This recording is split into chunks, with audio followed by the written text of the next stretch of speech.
Hello everybody, I'm Jack and this is Raw Tropical Living. Thanks for joining me today.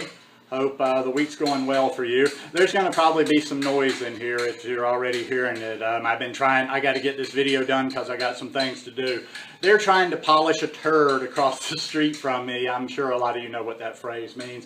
Oh, when people ask me prices here, I can tell you exactly. There's a piece of shit like in my neighborhood that they are selling for $100,000. So all these little cheap real estate prices, buyer beware.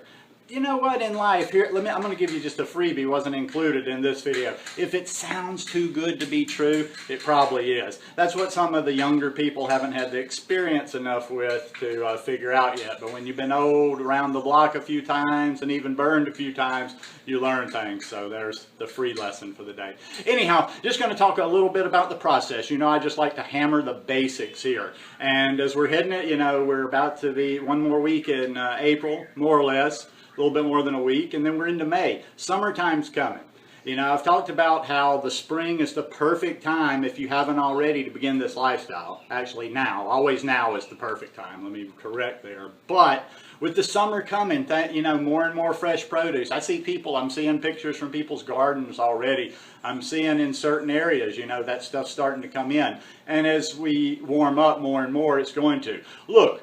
There's a lot of people that are kind of making this thing harder than it needs to be and making it more of a challenge and making it so difficult with this just very convoluted, long transition.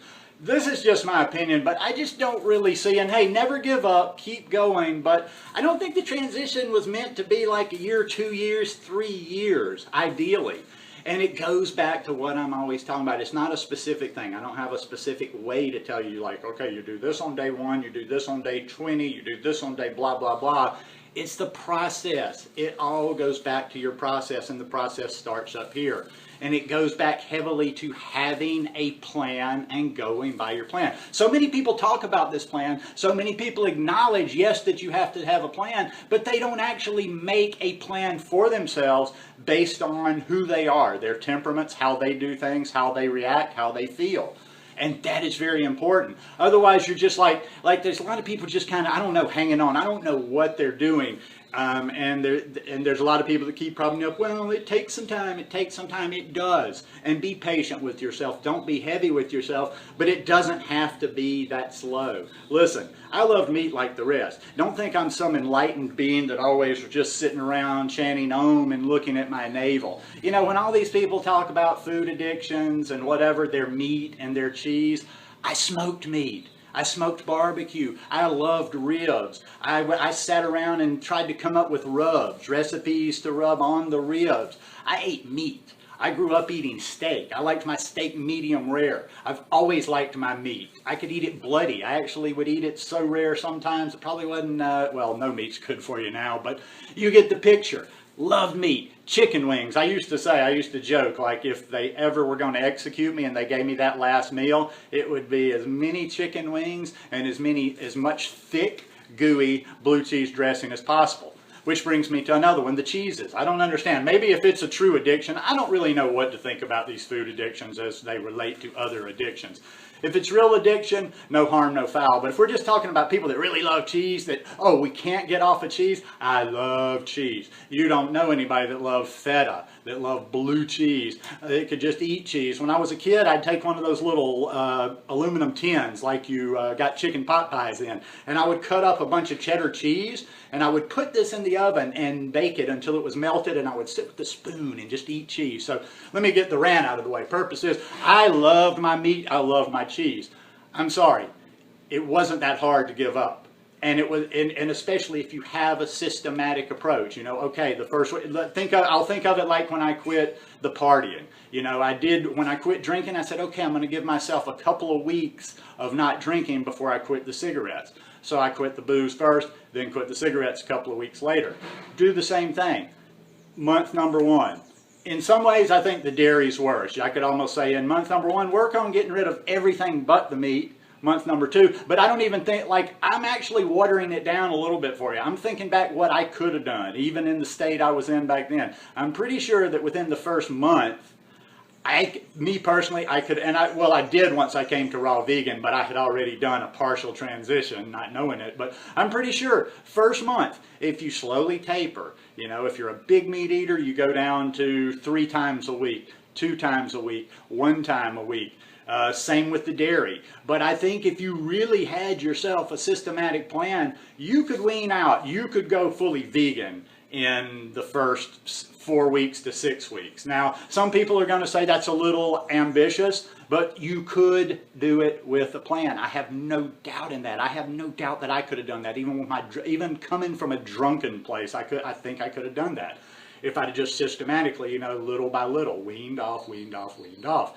Then, as you get off that, you start focusing on the finer tuned things. Then you start getting into some of the things I'm talking about, like making sure you're getting your greens in there, you know, you're getting a certain percentage of fat. In the beginning, I would just say get off the animal products. That's it, you know, until you get off the animal products, don't worry too much or give yourself too much time, hard time about the fat or exactly what you're taking in. But know this, the more fresh fruits and vegetables you are taking in, the less you're going to want that meat and cheese. You're going to fill yourself up. In fact, sometimes I even say just caveman yourself. If you're having a problem, just eat bananas. Eat bananas, eat bananas, eat bananas until the crisis is over and you're full and that's averted. But, you know, I'm just throwing a few things out there, but what I'd like to leave with you is it does all go back to the plan. And you could go from, I have no doubt, you could. I'm not saying you will, and everybody, I really don't like to see that when I start noticing, like, to comments or things on Facebook when this kind of conversation comes up, the wheels start turning where people start trying to think of reasons you can't. Don't try it. Even if something doesn't work out or can't happen for you, don't start working in the other direction and try to come up with excuses, reasons it can't happen. Maybe it can happen for you if you have the right mindset.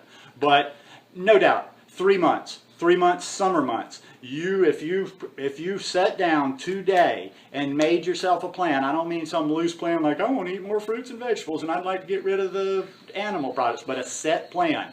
Boom, I'm going to take this amount of time and I'm going to slowly wean myself off the animal products. Boom, I get to here. Now we're going to start getting more and more of the processed out of there.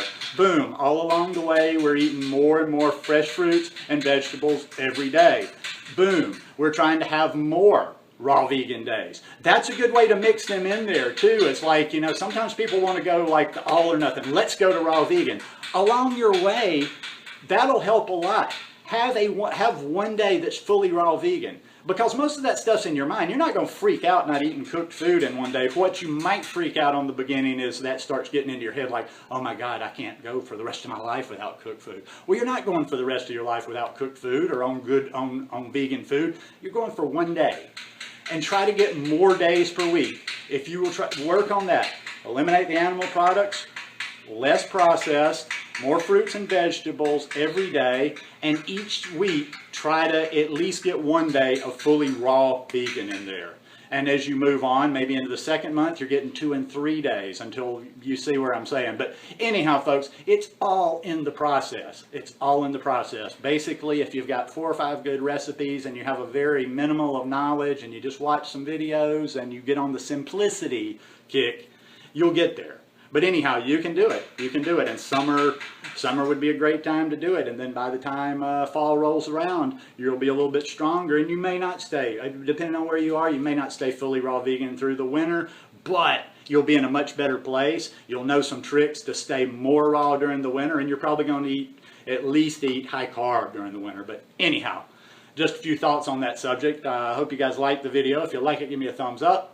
Hope you'll subscribe to the channel, and it's hump day, just a few more days to the weekend. Peace.